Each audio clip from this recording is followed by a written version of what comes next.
My stepdaughter helped cover up her dad's affair and played innocent, so I cancelled her 18th, closed her savings, and watched her world collapse. I, 43 female, broke up with my ex Charlie, 42 male, last spring after finding out that he cheated on me with his ex Sandy, 34 female.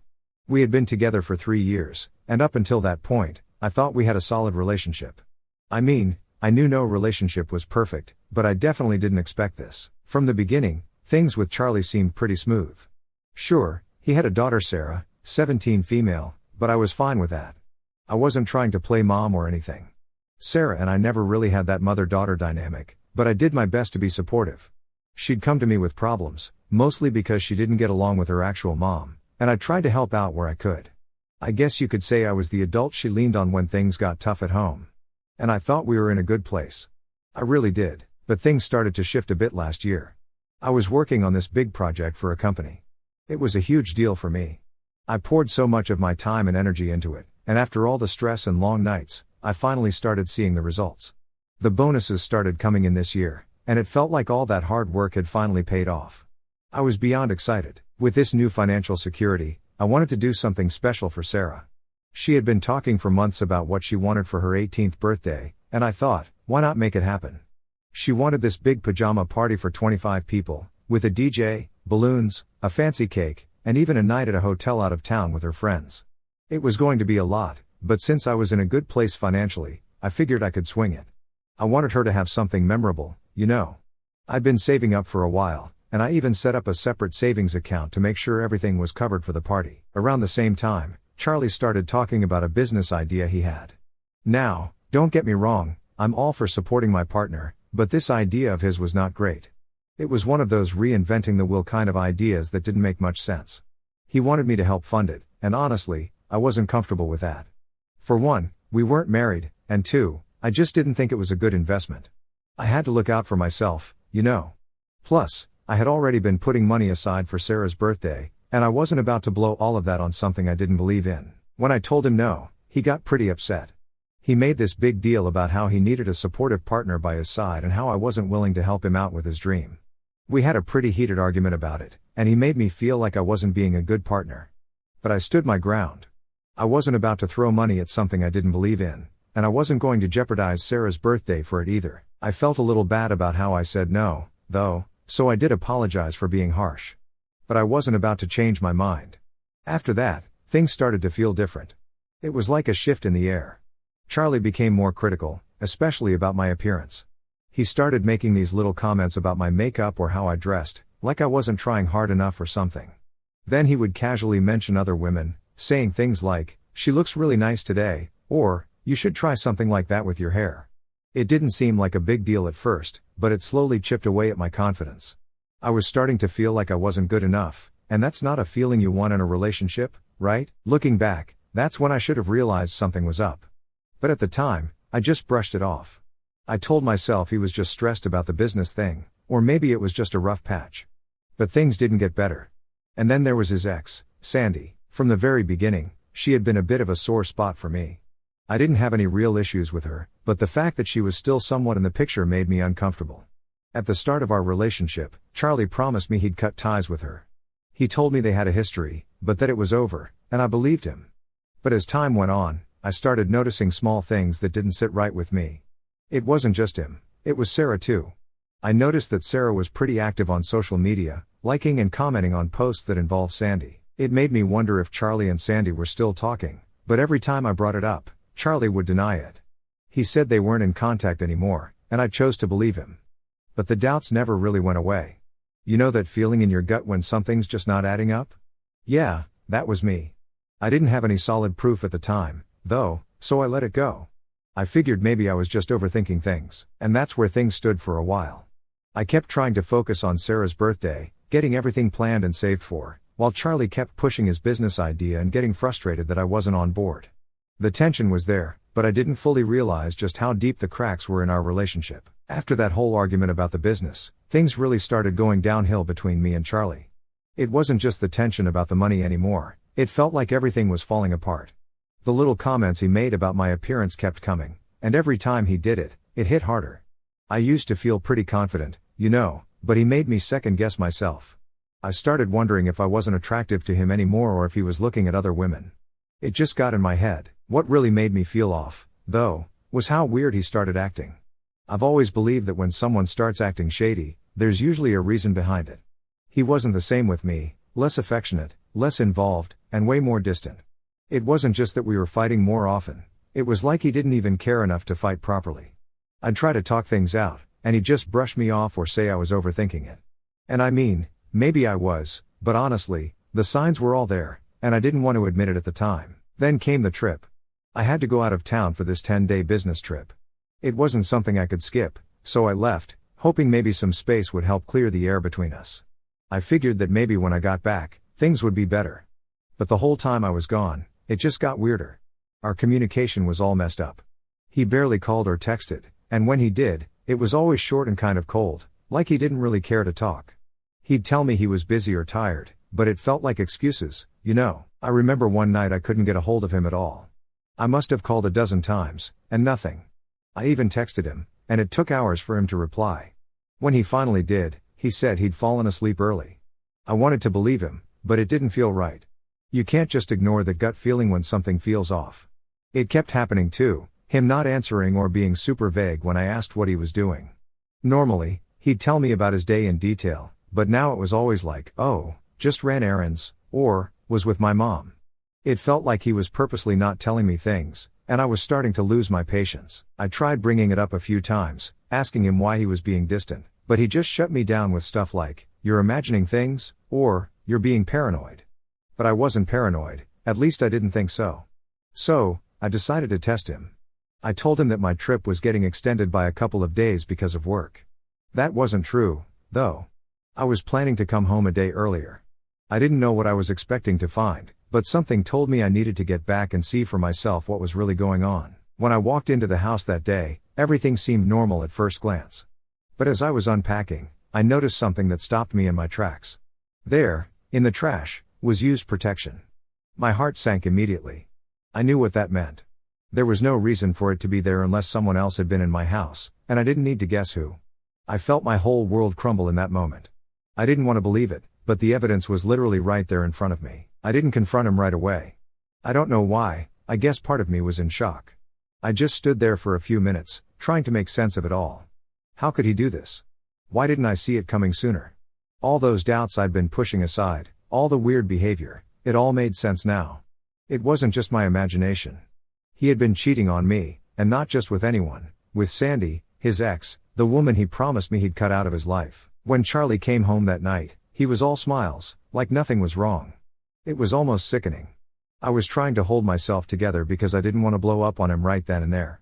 He asked how my trip was, and I just told him it was fine. But I could tell something shifted in him when he saw me, like maybe he could sense that I knew something, or maybe he noticed the trash was gone. Because get this, the first thing he did when he got home was take out the trash and do laundry. He's never done laundry in his life unless I asked him to, so that was a major red flag. I couldn't keep quiet for long, though. A part of me wanted to confront him right away, but the other part wanted to gather more evidence before I went there. So, I waited until he was asleep. And I know it's wrong, but I went through his phone. I couldn't help it, I needed answers. What I found was worse than I even imagined.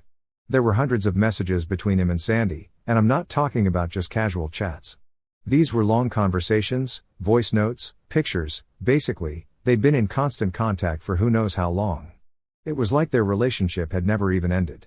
They talked about everything, from day-to-day stuff to things they should have been talking about with their actual partners. I felt sick reading through them. The worst part, there were recent photos of the two of them together, smiling like they were in some perfect little world, while I was out here being made a fool of. At that point, I had all the proof I needed. I couldn't pretend anymore, and I wasn't about to let him keep living this double life behind my back. But I didn't want to just throw it all out there without thinking things through. I had to figure out what I was going to do next because, let's be real, my life had just exploded, and I needed to process it. That night, I stayed quiet. I didn't say anything. I couldn't. But inside, I was fuming. How could he lie to me like that? How could he disrespect me after everything we'd been through? I didn't deserve any of it, and I sure as hell wasn't going to just sit there and take it. I knew I had to confront him, but the timing had to be right. I needed to catch him off guard, the same way he caught me off guard with his lies. I went to bed that night with my mind racing, playing over everything I'd found and everything I'd been ignoring for so long. I knew the truth now, but confronting him was going to be a whole battle, and I wasn't sure how it would end. The next morning, I woke up knowing I couldn't drag this out anymore. I had spent the whole night turning things over in my head, feeling a mix of anger, betrayal, and confusion. I'd seen everything I needed to see the night before: Charlie's lies, his messages with Sandy, and the fact that he had been hiding all of it from me. But what really burned, Sarah, my stepdaughter, had known about it the whole time. I had spent 3 years trying to build a relationship with Sarah. I was never trying to replace her mom, but I was always there for her whenever she needed help or advice. I was the one she turned to, and I thought we had a decent bond. Looking back now, I can see how naive I was. I had no idea she'd been keeping secrets from me, big ones. She had known about Charlie's affair with Sandy from the start, and not only that, she had gone on trips with them. There were pictures of her looking all comfortable and cozy with the two of them, like some happy little family, while I was completely in the dark. So, yeah, when I woke up that morning, I was done pretending. I had spent years trying to be the good stepmom, trying to hold everything together, but I wasn't about to let them keep walking all over me. Charlie was acting normal, like nothing had changed. He sat across from me at breakfast, sipping his coffee and talking about his day, as if he wasn't a complete liar. I couldn't even look at him without feeling sick. I had already decided that I wasn't going to drag this out. I wasn't going to waste time waiting for him to come clean because he never would. He was too deep into his lies to even realize how screwed up everything had become. After breakfast, I just came out with it. "Are you still talking to Sandy?" He froze for a second but quickly snapped back, his voice defensive. "No. Why would you even ask that? I told you I'm not in contact with her anymore." I didn't say anything right away. I let him sit in his own lie for a second before I pulled out my phone and started scrolling through the photos I found the night before. I didn't bother with the texts. I went straight to the pictures of him, Sandy, and Sarah. They were smiling, standing in front of some campsite, with Sarah sitting between them like one big happy family. There were more pictures from another trip, all three of them together, and it was obvious they were having a great time while I was being lied to, used, and disrespected. I turned my phone around, showing Charlie the pictures. "So, this never happened?" His face went pale. He stared at the phone, and for the first time, I saw panic in his eyes. But he still tried to weasel his way out of it. "It's not what it looks like. I can explain." "Explain what?" I cut him off, my voice cold. "Explain how you've been lying to me for God knows how long? How you've been sneaking around with Sandy while I've been at home playing the fool. How Sarah knew about all of this and went along with it." He opened his mouth, probably to spit out more lies, but I wasn't done. "I'm not stupid, Charlie. I saw the texts. I saw the pictures. You've been dragging me through this whole relationship like I don't even matter. And the worst part, Sarah knew. She knew, and she didn't say a damn thing. She was with you both, smiling in these pictures, going on trips, while I sat at home." I could see his brain scrambling for something to say. "Sarah. She didn't want to hurt you," he mumbled. That was it. That was all he could come up with. "She didn't want to hurt me? Are you serious? She's been sitting on this secret, hanging out with you and Sandy, and she didn't think that maybe lying to my face was the real way she was hurting me? The two of you have been making a fool out of me this entire time." He tried again to make excuses. "It wasn't like that. We didn't mean for things to go this far." "Far?" I let out a bitter laugh. "Didn't mean for things to go this far? Charlie, it's gone as far as it's going to go. We're done." His face shifted from panic to something that looked like guilt, but by then, I didn't care. I had seen enough. This wasn't a relationship anymore, it was a complete farce.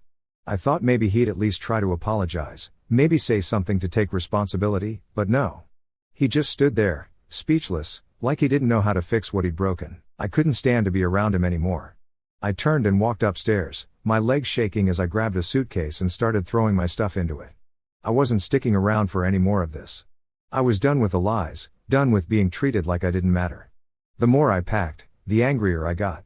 I thought about all the times I'd taken Sarah to school, helped her with her problems, supported her, and she had known all along what her dad was doing behind my back. It was like a slap in the face. When I came back downstairs, Charlie was still standing there, looking lost. He tried one more time to speak, but I cut him off. "Don't. Just don't." I walked out the door and didn't look back. Later that day, I went to the bank and closed the account I had set up for Sarah's birthday party. I had been planning it for months, setting money aside to give her the party she wanted. 25 guests, a fancy cake, DJ, the works. But now, there was no way I was going to throw a party for her after all of this. No way. She had betrayed me just as much as Charlie had. She might not have been the one cheating, but she went along with it. She kept their secret, went on those trips with them, smiled in those pictures like everything was fine, all while I had no idea what was happening. I didn't care if it seemed harsh. I wasn't going to throw a party for people who had been lying to me for who knows how long. If Sarah wanted a party, she could ask her dad or Sandy to pay for it. I was done. Charlie reached out to me a few days later, asking me not to cancel the party, saying Sarah had been looking forward to it and how disappointed she'd be. I didn't even bother responding. He had made his bed, and now he could lie in it. I knew Sarah was a teenager, and maybe she didn't fully understand how deep this betrayal ran, but she wasn't a little kid either. She knew right from wrong, and she chose to stay quiet. She chose to keep me in the dark, and that, to me, was unforgivable. After I packed up my things and walked out the door, I thought I'd feel some relief, like maybe I'd finally be free from the mess that had become my life. But honestly, all I felt was numb. The weight of everything was still sitting on my chest, especially the part about Sarah. I had been blindsided by Charlie's lies, but knowing that Sarah had known about the affair and kept it from me, that hit differently. I went straight to Rachel's place after I left. She's been my best friend for years, and I knew I could count on her for a place to crash and some no-nonsense advice. I told her everything, the affair, the trips, the photos, and how Sarah had been in on it the whole time. Rachel's reaction wasn't exactly a surprise. She's always been more skeptical of people than I am, so when I laid it all out, she just shook her head and said, "You're better off without them, all of them." And maybe she was right. Maybe I was better off. But that didn't make it any easier. I kept going over it in my head, replaying the same thoughts. I had spent so much time trying to build a connection with Sarah, being there for her when she needed me. I wasn't her mom, but I cared about her like a parent should. And this whole time, she was going behind my back, playing happy family with Charlie and Sandy. It stung in a way I didn't expect. For the first few days, I tried to just let it go. I buried myself in work, thinking that if I stayed busy, I wouldn't have time to think about it all. But it didn't work. Every time I had a quiet moment, my thoughts drifted back to the betrayal. I kept picturing Sarah in those photos, smiling with them, and it made me sick. I thought maybe cutting Charlie off would be the end of it, but of course, it wasn't. A week after I left, Charlie had the nerve to reach out to me, not to apologize, not to admit how badly he'd screwed up, but to ask me not to cancel Sarah's birthday party. I stared at the message for a good 5 minutes before I even knew how to respond. He had the audacity to ask me to keep playing the role of the good stepmom after everything? After I found out that Sarah had known about his affair and kept it a secret? There was no way. I didn't bother responding to Charlie. I was done explaining myself to him. I had canceled the party the same day I moved out and closed the savings account I'd set up for it. There was no chance I was throwing a party for Sarah after what she had done. I didn't care if it was her dream birthday or if she'd been looking forward to it for months. She'd made her choices, just like her dad, and she was going to have to live with the consequences. But still, I couldn't shake the guilt. I kept telling myself that Sarah was just a teenager. Maybe she didn't fully understand the impact of what she'd done. Maybe she was just trying to avoid conflict, trying to keep the peace between her dad and me. But the more I thought about it, the more I realized that she wasn't some clueless kid. She knew. She had known for a long time, and she had chosen to keep quiet about it. She went on trips with them, hung out with them, and kept it from me like it was no big deal. How was I supposed to just let that go? Rachel, of course, had no sympathy for Sarah. "She's old enough to know better," she said. If she was comfortable enough to go on trips with them and smile in pictures, she knew what she was doing. You don't owe her anything. She was right, but it didn't make the decision any easier. I had genuinely cared for Sarah, and now I was cutting her off like she meant nothing. It felt harsh, but at the same time, I knew I couldn't let them walk all over me. I wasn't going to be the doormat who just kept giving and giving while they lied to my face. Then, about a week after Charlie's message, I got a voicemail from his sister. She was practically begging me not to turn my back on Sarah, saying that she didn't have anything to do with Charlie's affair and that canceling her birthday party would crush her. She even tried to guilt me by saying that they couldn't afford to throw Sarah the party she wanted and how I was her only hope of having a special 18th birthday. I just sat there, listening to the voicemail, feeling like I was being pulled in a million different directions. On one hand, I felt bad for Sarah. I knew she didn't control her dad's actions. But on the other hand, she'd been an active participant in keeping his affair a secret. She wasn't some innocent bystander, she'd gone along with it. And the fact that she was comfortable enough to smile in pictures with them told me that she didn't feel guilty about it at all. I thought about what Rachel had said, you can't keep holding on to people just because you feel bad. Sometimes you've got to put yourself first. And she was right. I had spent years putting Charlie and Sarah first, trying to make them happy, trying to keep everything together. And where had it gotten me? Betrayed and alone. I wasn't about to let them drag me down any further. I decided that I wasn't going to send a gift. I wasn't going to call or text Sarah. I wasn't going to throw her the party she wanted. It felt cold, but at the same time, it felt like the only way I could truly move on. If she wanted a birthday party, she could ask her dad to throw one, or maybe Sandy. I wasn't going to play the role of the good stepmom anymore. They had taken advantage of my kindness for too long, and I was done. Once I made that decision, I felt a strange sense of relief. I wasn't happy about it, but at least I wasn't carrying the weight of their drama anymore. I had finally set my boundaries, and for the first time in a long time, I was choosing myself over them. Charlie tried to reach out a few more times after that, but I ignored him. There was nothing left to say. I had given them everything, and they had thrown it all away. I wasn't going to waste any more time or energy on people who didn't respect me, so, that was it. I moved forward without Charlie, without Sarah, and without the baggage of their lies hanging over my head. It wasn't easy, but it was necessary. And while it hurt to walk away, I knew deep down that I'd made the right choice for myself. Finally, after I made the decision to cut both Charlie and Sarah out of my life, things felt quiet, almost too quiet. I had spent so long trying to hold everything together, trying to be the bigger person and make sure everyone was happy, that when I finally let go, it felt strange. But it wasn't the relief I had been hoping for. It was more like this empty feeling, like I had lost something. I know I did the right thing, but still, walking away wasn't easy. I thought that would be the end of it. I had blocked Charlie, cut ties with Sarah, and figured I wouldn't have to deal with them anymore. But of course, it wasn't that simple. A week later, I got another voicemail, this time from Charlie's sister. She was asking, no, begging, me to reconsider the birthday party I had canceled for Sarah. She went on and on about how disappointed Sarah was, how this was going to crush her, and how she's just a teenager, she didn't know any better. I couldn't believe what I was hearing. Was she seriously trying to guilt me into throwing a party after everything that had happened? It wasn't even about the party anymore, it was about respect, something Charlie and Sarah had thrown out the window a long time ago. Sarah wasn't some innocent bystander who got caught in the middle of her dad's mess. She had known about the affair. She had gone on trips with them, smiled in pictures, and kept it a secret from me the whole time. That wasn't just a mistake, that was betrayal, and now they wanted me to pretend like none of that had happened and go back to being the stepmom who gave and gave and gave? No way. I sat there listening to the voicemail, trying to figure out what they expected from me. Did they really think I would just show up at Sarah's party, smile, and act like nothing happened, like I wasn't the one who had been lied to, disrespected, and betrayed? It didn't make sense to me how they could be so blind to the hurt they had caused. But then again, Charlie's whole family had been enabling him for years, so I shouldn't have been surprised. The next few days were filled with moments of second-guessing myself. I kept thinking, am I being too harsh?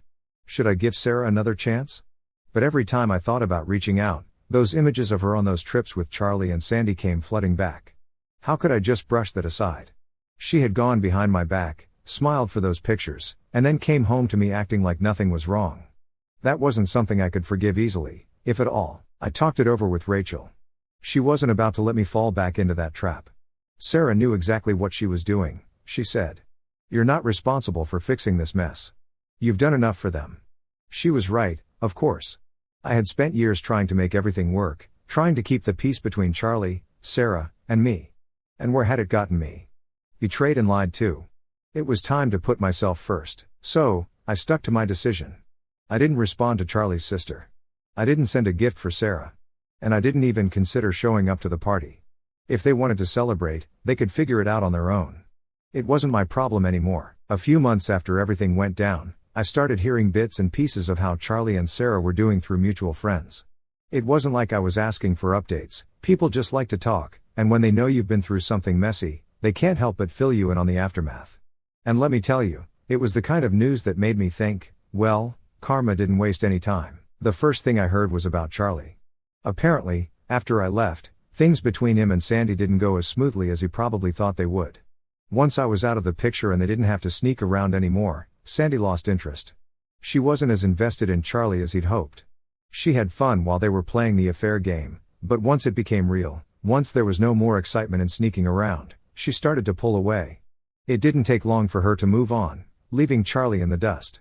The man who thought he was trading up by cheating on me ended up getting dumped himself. Sandy ghosted him completely, cut him off, and moved on to someone new. I almost laughed when I heard it. Charlie had thrown away everything for her, his relationship with me, his own daughter's trust, and in the end, Sandy didn't even stick around. She left him with nothing but the mess he had made, but the fallout didn't stop there. Sarah, the stepdaughter who had known about the affair and kept it a secret, was having a rough time too. After I canceled her birthday party and cut her off, things between her and her dad got really strained. I guess without me around to help smooth things over, they both realized how messy their relationship had become. Sarah blamed Charlie for everything: the breakup, the affair, her canceled party. And Charlie, being the selfish person he is, wasn't there to fix things or be the dad she needed. The tension between them got worse. Sarah started acting out, skipping school, staying out late, and getting involved with the wrong crowd. She was angry at her dad for ruining things and at me for cutting her off, but she never took responsibility for her part in the whole mess. I guess she thought she could play the victim, but life doesn't work like that. She had chosen to side with her dad and Sandy, and now she was dealing with the fallout of those choices. Things between them got so bad that Sarah ended up moving out. She packed her bags and went to live with her mom, the same mom she'd complained about all the time when she was with me and Charlie. It was ironic, really. Sarah spent years saying she didn't get along with her mom, and now she had no choice but to move in with her because things with Charlie had fallen apart. And as for Charlie, he lost not only his relationship with me but also his relationship with his own daughter. From what I heard, Sarah barely speaks to Charlie now. Their relationship is strained, and Charlie has no idea how to fix it. The man who thought he could juggle it all, me, Sandy, his lies, his daughter, ended up losing everything. He thought he could keep it all together, but in the end, it all came crashing down around him. And as for me, I didn't lift a finger. I didn't have to. Karma did all the work for me. I can't say I was surprised. Charlie had spent so long lying, manipulating, and putting his own selfish desires above everyone else that it was only a matter of time before it all caught up with him. He lost Sandy, his daughter, and me, and now he was left with nothing but regret. I almost felt bad for him, almost. But then I remembered how much pain he'd put me through, and I didn't waste another thought on it.